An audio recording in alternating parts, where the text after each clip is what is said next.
warahmatullahi wabarakatuh. Saudara-saudaraku, selamat siang. Pada kali ini kita bertemu di channel News Clan Official ya. Saudara-saudara, ada hal yang ingin kita bahas pada sore hari ini. Kita akan membongkar strategi kaum Ba'alawi dalam mengkooptasi dan menghegemoni umat Islam di Nusantara ya.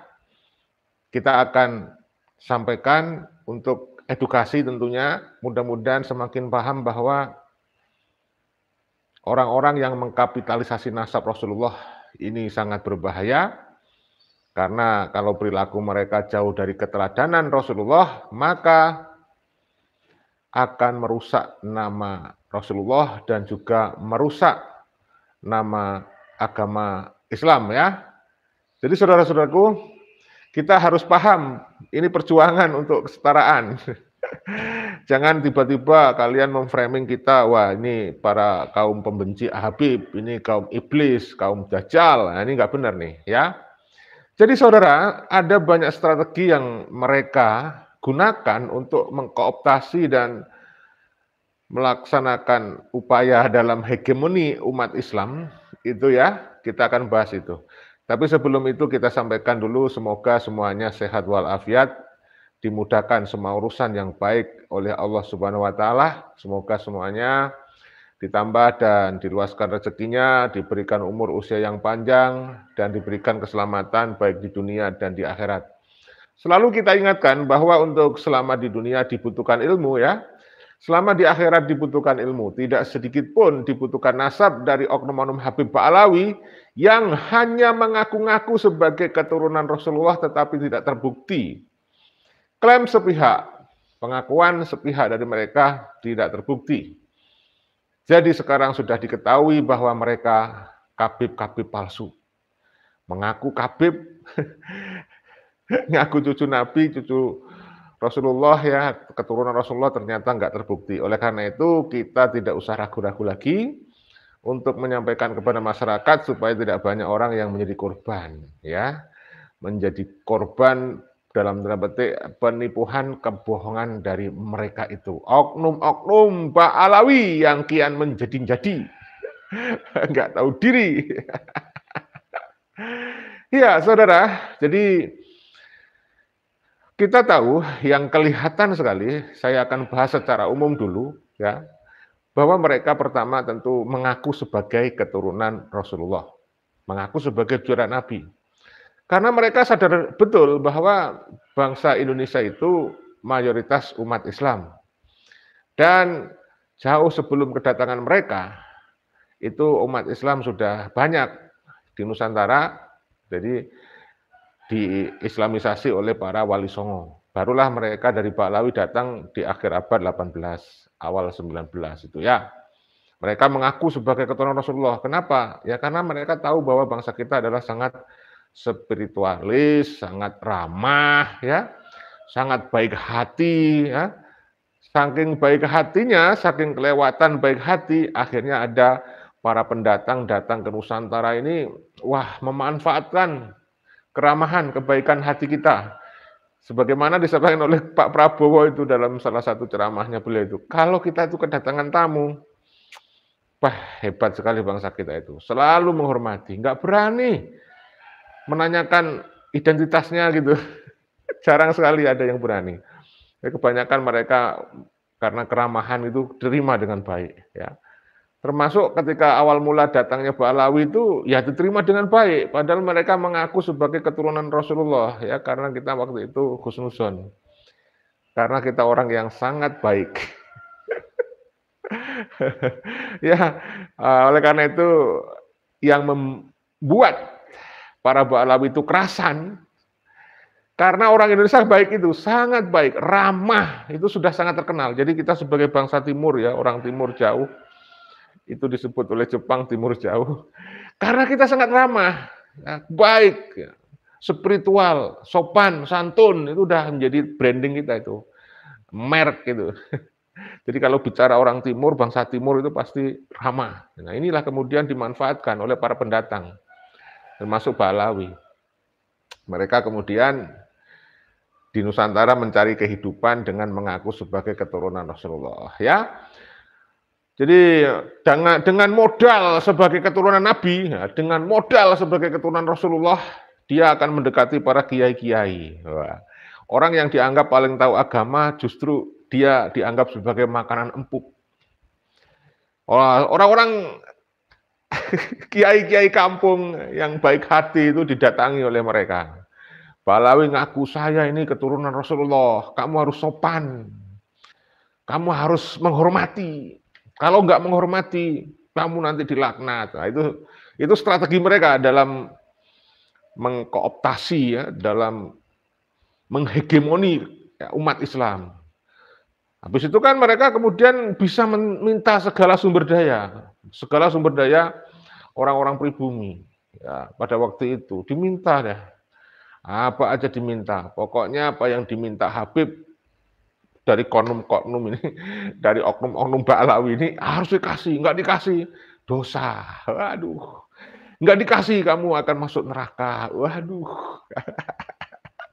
Tapi kalau orangnya itu mau skeptis, ya, mau nggak percaya, itu nanti malah diancam, kamu nggak percaya, kafir.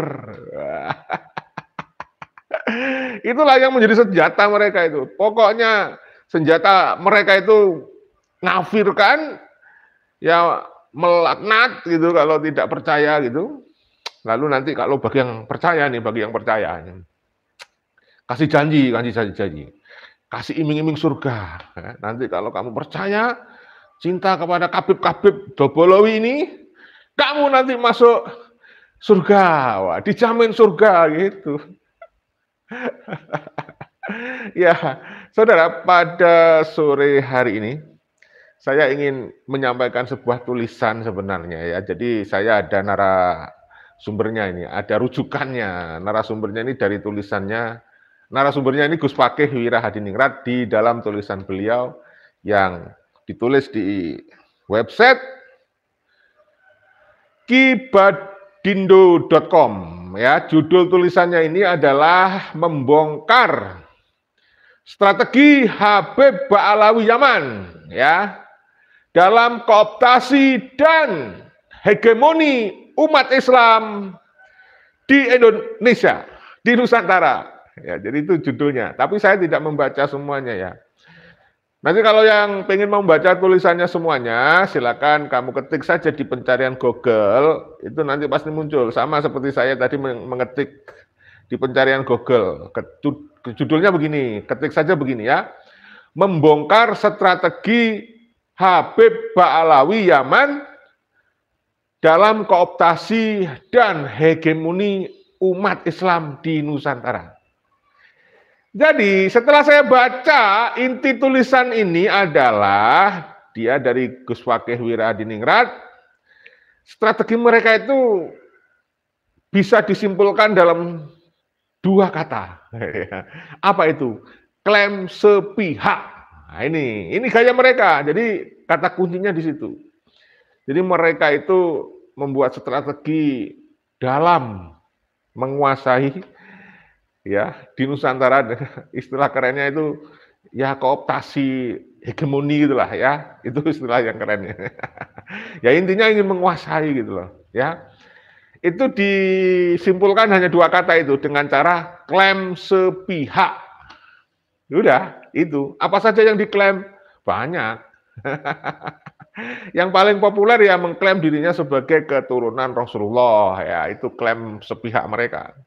Kenapa dibilang klaim sepihak mereka? Karena mereka tidak bisa menghadirkan kitab sejaman. Tidak menghadirkan bukti-bukti autentik saksi gitu, ya. Kitab sejaman kan pada waktu itu saksi kan nggak mungkin, ya, sudah mati. Paling nggak kitab sejaman, ya, catatan-catatan sebagai bukti eksternal yang memang menunjukkan memang mereka itu ada, ya, datuk-datuk mereka itu ada, bukan fiktif gitu.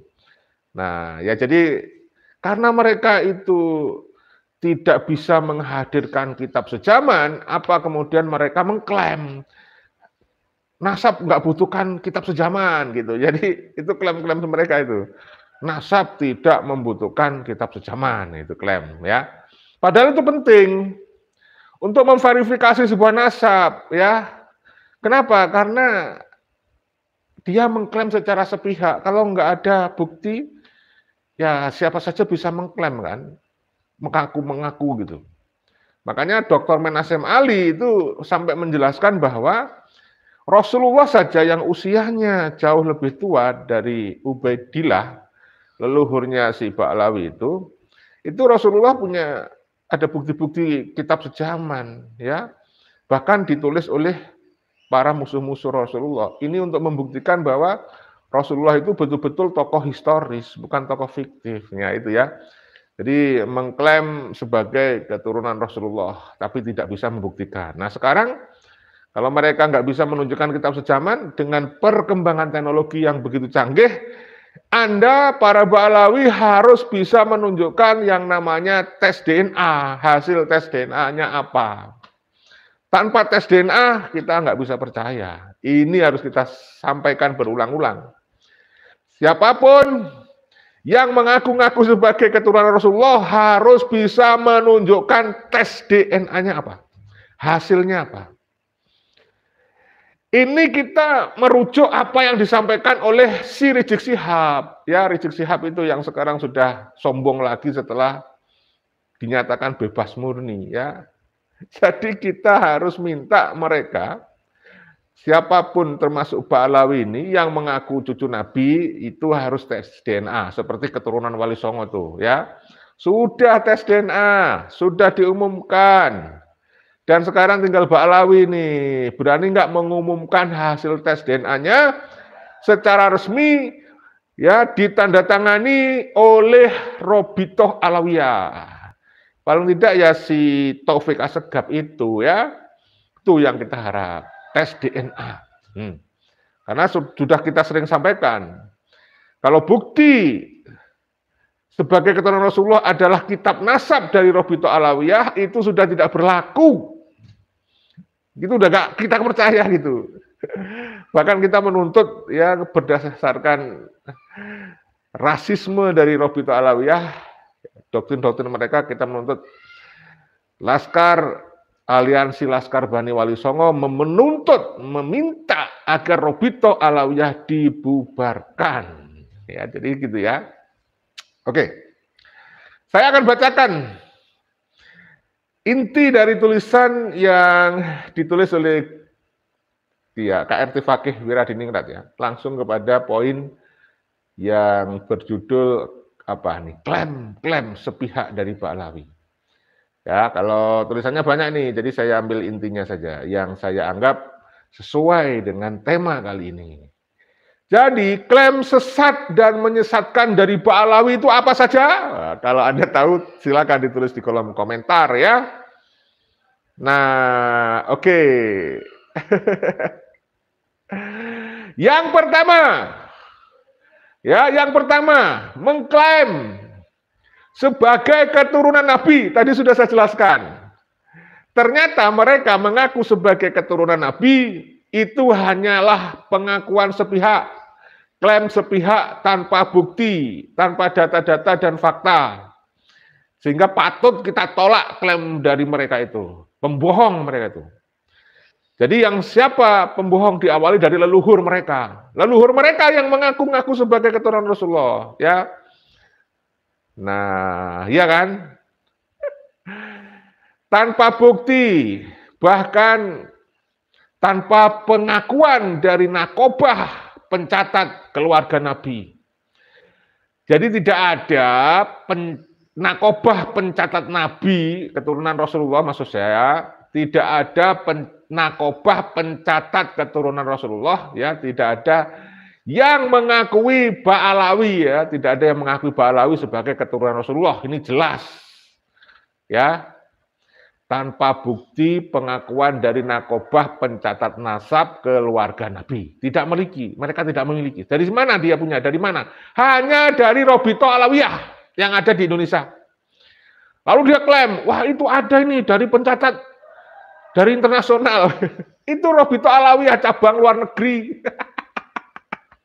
Ya, itu kalau ada Mbak Alawi mengklaim, ini saya punya catatan, ada pengakuan dari Narkoba Internasional. Saudara hati-hati, itu bukan dari Narkoba Internasional keluarga Nabi, tapi dari Robito Alawiyah sendiri cabang luar negeri. Kalau nggak percaya buktikan. Suruh itu Pak Taufik membantah kalimat saya itu. Karena ini ada sumbernya. Parah. Ya, saudaraku ya, itu ya. Jadi mereka kebohongannya benar-benar nggak bisa disembunyikan lagi sudah, ya. Jadi mereka itu tidak punya pengakuan ya dari pencatat keluarga Rasulullah dari Nakobah Sa'adatul Ashraf dari negeri asal mereka. Tidak ada. Dari negeri asal leluhurnya nggak ada. Bahkan yang viral kemarin yang sudah kita sampaikan ke kalian, Mufti Yaman itu pun sudah membuat klarifikasi bahwa Alawi itu bukan keturunan Bani Hasyim, bukan keturunan Rasulullah, ya. Itu yang pertama ya. Yang kedua, klaim sesat dan menyesatkan dari Mbak Alawi apa? Coba kalian masih ingat ya? Ini hanya sebagian yang kita sampaikan berdasarkan tulisan Kak Arif Fakih Wiradiningrat. Yang kedua adalah dia itu menerapkan politik rasis, ya. Menerapkan politik rasis yang pernah diterapkan oleh Belanda pada zaman kolonial. Ya, jadi apa itu? Jadi dia merasa adalah ras paling tinggi, ras paling mulia, ya. Nah, berdasarkan klaim mereka sendiri, klaim sesat secara sepihak dari mereka sendiri. Jadi setelah dia mengklaim sebagai keturunan Nabi, setelah dia mengklaim sebagai keturunan Rasulullah, di breakdown kemudian mereka mengklaim sebagai ras yang paling mulia. Tuh ya. Apa itu ras? Ya, ini mungkin kalian masih bertanya-tanya, apa sih ras itu? Nah, ras itu kalau menurut ilmu antropologi dan sosiologi, ras adalah pengelompokan manusia berdasarkan ciri-ciri fisik. Itu ras. Ya, ada ras Mongoloid. Ras Mongoloid itu kayak orang-orang Jepang, orang-orang Cina itu dari ras Mongoloid. Ada dari ras Negro, ya. Dari ras Negro itu ya ciri-ciri fisiknya seperti orang-orang Afrika, ya. Itu ya, itu namanya ras Negro. Ada ras Kaukasoid gitu ya. Mungkin Mbak Alawi ini masuk kategori ras Kaukasoid. Nah, itu ya. Jadi kalau ras itu adalah pengelompokan berdasarkan ciri-ciri fisik. Ada istilah itu lagi itu apa itu istilah suku ya. Kalau suku itu pengelompokan manusia berdasarkan persamaan kebudayaan yang sama. Ya, jadi saya ulangi, kalau ras itu adalah pengelompokan manusia berdasarkan ciri-ciri fisik yang sama. Kalau suku itu pengelompokan manusia berdasarkan ciri kebudayaan yang sama. Jadi orang Jawa misalnya ya sama-sama bahasa Jawa. Wah, kamu ketemu orang ngomong bahasa Jawa ya itu berarti satu suku. Karena punya dialek yang sama, Beda dengan misalnya orang Inggris bicara bahasa Jawa, akan kelihatan dialeknya berbeda dengan asli orang Jawa. Nah, dan sebagainya itu kan kalian sudah paham lah tentu ya apa itu unsur kebudayaan universal, banyaklah ada bahasa, sistem religi dan sebagainya itu ada 7. Ketik aja di Google daripada memperpanjang waktu. Oke, kita lanjut ya. Klaim yang ketiga, sekarang apa itu klaim yang ketiga? Saudara, Mbak Alawi itu mengklaim bahwa mereka itu adalah orang yang punya jasa pada kemerdekaan. Kalian masih ingat ya ceramahnya si Rizik terbaru yang kemarin sudah saya sampaikan, dia itu mau men-sweeping. Lalu dia ngomong juga bahwa leluhur mereka, datuk-datuk mereka ikut mengusir Belanda, ikut mengusir Jepang. Bohong. Bagaimana dia ikut mengusir Belanda, wong dia malah membela Belanda kok? Apa nggak malu itu, ya? Jadi ya Mbak Alawi itu membelokkan sejarah, saudara. Jadi para pendahulu penyebar agama Islam di Nusantara, ya itu ya diklaim juga sebagai keluarga mereka. Wali Songo diklaim sebagai keluarga Mbak Alawi ya. Itu cara mereka. Padahal mereka itu Ba'alawi baru hadir pada awal abad 19, akhir abad 18 ya. Inilah yang harus kita lawan. Jadi Wali Songo diklaim sebagai keluarga mereka, diba'alawikan, diba'alawisasi gitu ya. Ya jadi ini yang harus kita sampaikan ya. Padahal ya tidak ada satupun isbat yang mengatakan bahwa Wali Songo itu adalah dari Ba'alawi, tidak ada. Ya, jadi saudara inilah yang harus kita pahami. Saya bacakan dari tulisan KRT Fakih Wiradaningrat. Membelokkan sejarah para pendahulu penyebar agama Islam di Nusantara kepada nasabnya. Ya, jadi para penyebar agama Islam dari Wali Songo dibelokkan menjadi nasab mereka, ke nasab mereka. Padahal mereka para Ba'alawi ini baru kapan ke Nusantara, yaitu ketika beberapa keluarga Bani Wali Songo isbat internasional ke Nakobah Dunia memakai kitab nasab Ba'alawi seperti kitab Samsud Dohiroh. Baru diketahui, oh ternyata Ba'alawi berusaha untuk memba'alawikan Wali Songo. Tidak ada satupun yang keluar ribet. Namun ketika memakai catatan manuskrip Nusantara yang sepuh ternyata sesuai tersambung dengan catatan Nakobah Dunia ya. Tercatat Sunan Giri sudah keluar isbatnya ke Syekh Abdul Qadir Jailani. Ya, jadi jelas Ba'alawi beda dengan Wali Songo. Baca catatan lengkapnya ya di tulisan Fakih Wiradaningrat ya. Nah, yang keempat, mereka menerapkan politik divide et impera seperti Belanda, politik belah bambu. Yang atas ditarik ya, yang bawah diinjek, politik belah bambu itu. Tapi kemudian Wali Songo kan itu keluarga Wali Songo itu kan kelompok atas itu diaku-aku gitu loh ya. Kalau keluarga Wali Songo itu ditarik-tarik sebagai keluarga Ba'alawi saudara ya. Tapi keturunan yang mayoritas itu malah dianggap bukan keturunan dari Wali Songo. Ada banyak kiai-kiai kita itu dinistakan. Banyak kiai keturunan Wali Songo padahal dinistakan. Jadi begitulah cara mereka ya. Kemudian kesalahan fatal Ba'alawi ya adalah gemar mempersekusi. Nah, tuh, kegemaran mereka mempersekusi. Jadi kesalahan fatal Ba'alawi adalah gemar mempersekusi dan menuduh palsu nasab orang lain.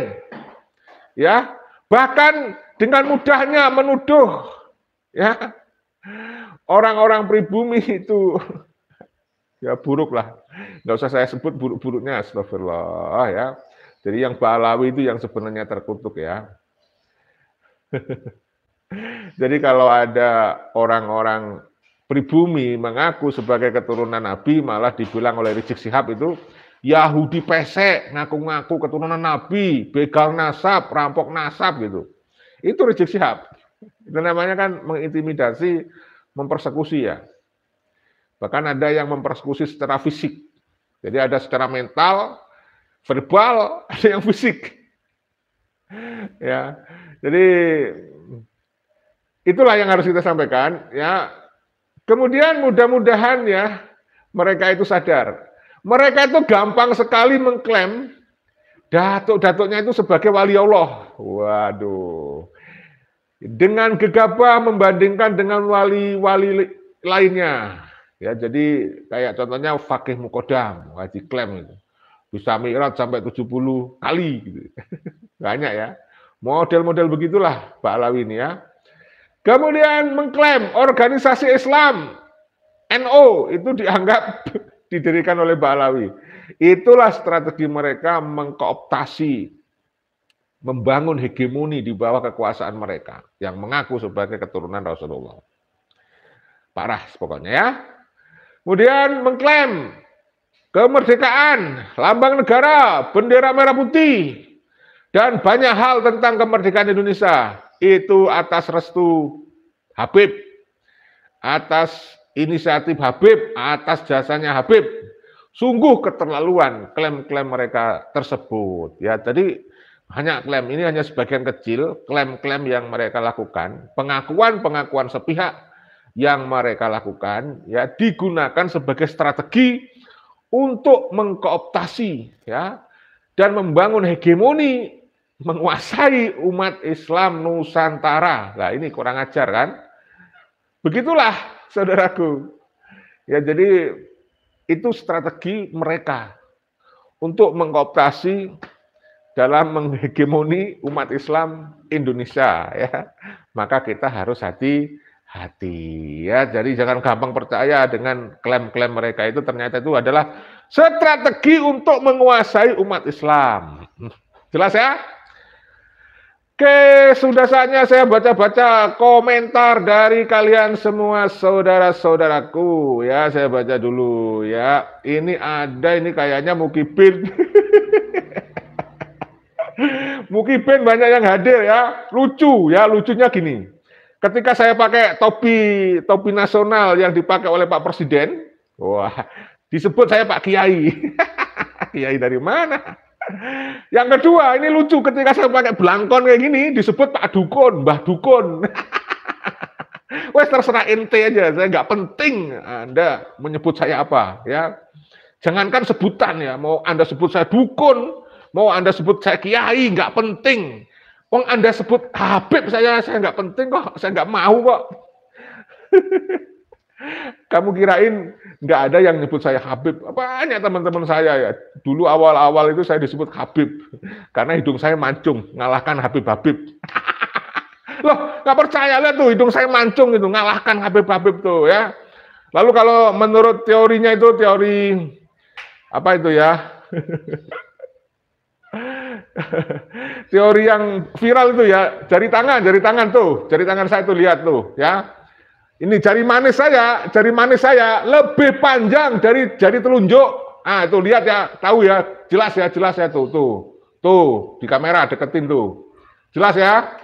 Jari manis saya lebih panjang dari jari telunjuk. Walaupun sudah bukti-bukti fisik saya itu ada kemiripan sama Kabib, saya nggak mau disebut Kabib. Walaupun ada yang mau nyebut saya Kabib. Jadi nggak berlaku itu, nggak penting buat saya itu. Nasab itu nggak penting. Saya tanpa nasab bisa hidup. Kurang ajar itu ya. Ada siapa? Muhibin, ada Muhibin dari budak spiritual mau roasting saya, nggak penting ya. Saya mau di roasting kayak apa aja nggak akan marah saya.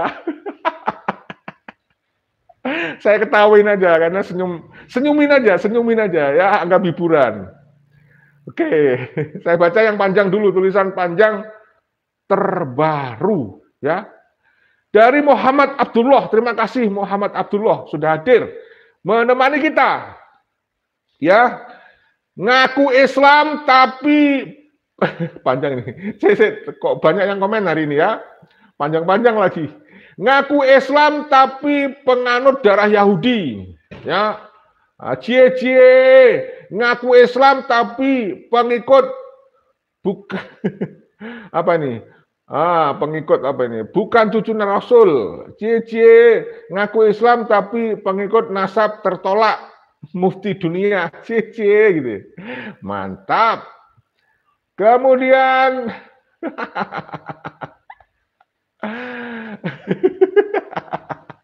nah, itu kalau membaca komentar Anda itu nggak bisa, itulah saya itu membaca komentar Anda itu nggak bisa kalau nggak ngakak gitu karena lucu-lucu ya. Aduh, ini lucu nih. Dari mana nih? Alda Brusi.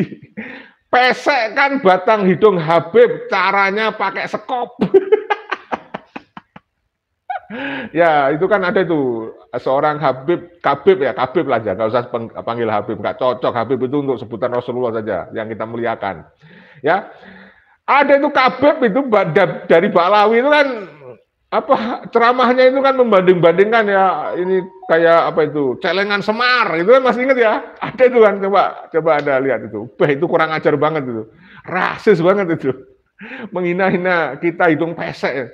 Ya itu kurang ajar, emang nggak ada orang pribumi hidungnya mancung. Banyak ini, punya saya ini kategori mancung ini. Kalau nggak percaya, cek tuh ya, kategori mancung nih, mancung ngalahkan Konum Habib ini. Oke, dari siapa lagi nih? Dari Mas Herianto ya, Mas Herianto. Para habaib Ba'lawi itu berpura-pura saleh, berpura-pura soleh, alim, ulama ya.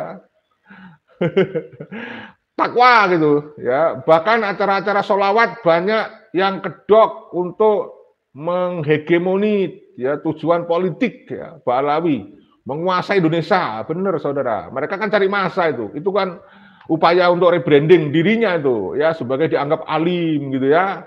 Akhirnya sholawatan itu dijadikan bisnis ya. Seperti orkes, seperti konser musik ini ya, ngeri itu. Akhirnya banyak kerusuhan, banyak maksiat di belakang gitu ya. Sudah baca sholawat ya di rumah atau di musola-musola, di masjid ya dengan penuh khusyuk ya. Itu memuliakan Nabi kan. Jangan diselewengkan dong ya. Jangan diselewengkan. Aduh, komentarnya kok lucu-lucu banget ini ya. Aduh. Ini dari siapa ini? Furi. Kalau tak ada Indonesia, paling Bahar masih hidup di atas pohon, tidurnya di atas daun. Dia jadi kelandangan di bawah di sana itu di bawah jembatan di. Aduh, Muhammad Abdullah saya mancung bang, ya banyak orang pribumi mancung. Jadi jangan sekali-kali rasis ya, Ba'lawi, jangan menghina-hina. Banyak orang Indonesia lebih hebat, lebih mulia. Astagfirullah. Ya, pulangkan aja, Beb, ke Tarim. Oke saudara, itu aja sudah cukup 30 menit ya. Saya mau rehat dulu, nanti kita live lagi di channel Tanda Kejadian ya.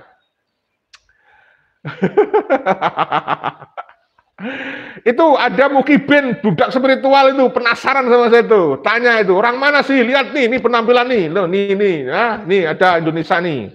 Orang mana? Ini orang Indonesia. Nggak kayak antum, mungkin ini Habib ini, nyamar ini.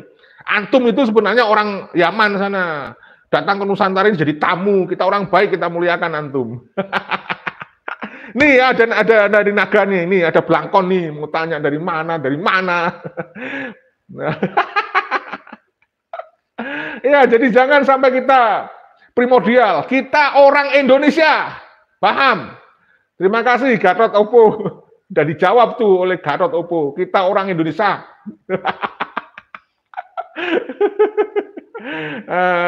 Itu ada Bruce Lee buatan Mojokerto. Saya Bruce Lee buatan Mojokerto tuh, ada yang jawab lagi, mantap. Ada itu Mukibin ngajak ketemu, ente nggak level ketemu sama Aye sama Ani, ente ini nggak level ketemu sama ini. Ya jadi di dalam sebuah perusahaan itu kan ada struktur saudara, ada struktur organisasi. Kalau yang bagian bawah mau ketemu atas ya nggak level, ya ya nggak level tuh ketemu saya, oke? Aduh, ini ada yang komentar lagi nih Garuda Sakti. Ini orang Madura kayaknya, c. Itu loh, ini ada akun namanya akun apa itu? Akun PMS itu apa? PMS apa RMS itu? Waduh, kalau RMS itu Republik Maluku Selatan ini. Wah dia marah-marah deh, sama seperti tuan majikannya, coy. Ya, Mukibin marah-marah tuh, budak spiritual. Sama seperti majikannya, seperti Bahar bin Demit tuh, sudah menggunakan nama-nama penghuni kebun binatang. Nggak usah marah, Bung. Nggak usah sungguh pendek, Bung.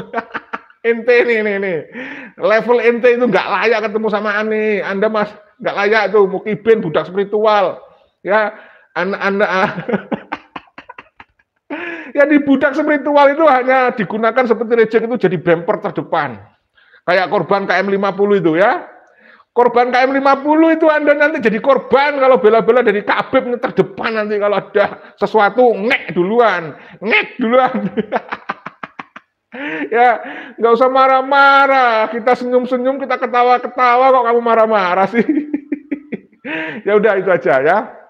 Dan mohon maaf kalau ada salah-salah para muhibin budak spiritual, mohon maaf untuk semuanya, mohon maaf kalau salah-salah ya. Ini kita gunakan untuk edukasi, mudah-mudahan ada hikmah yang kita sampaikan dan memberikan rekreasi ya. Mudah-mudahan semua terhibur ya. Ingin menghibur Anda, saya ini ketawa-ketawanya, bukan melecehkan. Ini bukan akun untuk menebarkan kebencian, tetapi menebarkan kasih sayang, membangun rasa nasionalisme. Kita mengajak seluruh bangsa agar lebih mencintai bangsa ini, NKRI, daripada mencintai si kabib-kabib Dobolo itu ya. Kalian kedoktrin. Kita ingin mengajak bangsa ini cinta kepada Pancasila, ya, mencintai Undang-Undang Dasar, mencintai Bhinneka Tunggal Ika, ya, nggak seperti kabib Dobolo itu. Oke, mana itu, ya? Waduh, ngajak-ngajak carok dia. Kalau begitu dia kayaknya dari Madura, nggak usah pakai nama-nama. Apa? Oh itu jangan-jangan itu ya. Ada itu kan yang ramai itu kemarin Sakera palsu ya. Itu kan ada itu deklarasi Sakera palsu itu. Karena Sakera aslinya kan seorang pembela pribumi melawan kolonial. Tuh ada kelompok yang ngaku-ngaku Sakera palsu. Anda nggak usah bawa-bawa nama daerah. Hanya merusak nama baik daerahmu ya. Bisa jadi itu bukan daerahmu, kamu hanya ngaku-ngaku aja itu, yang memakai nama akun apa itu RMS itu ya, ngaku ngajak-ngajak carok ya, itu mau merusak nama baik Madura itu. Aduh, parah. Ya udah saudara, kita terima kasih ya, kita terima kasih banyak kepada siapapun, mohon maaf kalau salah-salah ya, kita ingin menghibur aja. Kita jaga persatuan, persaudaraan, cinta damai. Kita cintai semuanya, jangan seperti para Dobolowi, jangan seperti para Buddha spiritual, dia hanya bisa mencintai Habib, segala-galanya. Jangan takut buta, jangan fanatisme berlebihan, jangan mengkultuskan mereka. Jadi Habib itu hanya produk budaya. Oke, salam persatuan, salam Pancasila Jaya, salam NKRI harga mati, salam Bhinneka Tunggal Ika. Ya, wassalamualaikum warahmatullahi wabarakatuh. Merdeka.